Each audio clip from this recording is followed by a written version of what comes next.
ஓம் சிவாய நம. வணக்கம். நேற்றைய தொடர்ச்சி.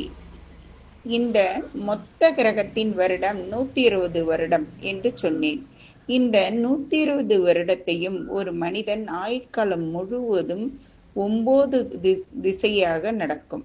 அதாவது ஒரு மனிதனின் 120 வருடத்தை முழுமையாகத்தான் முடிப்பான். இந்த 120 வருடத்தை ஒரு பிறவியும் அல்லது 2 பிறவியிலும் 3, 4 என்று எத்தனை முறையும் பிறந்து வாழ்ந்து இறந்து பிறந்து வாழ்ந்து இறந்து முடிப்பான்.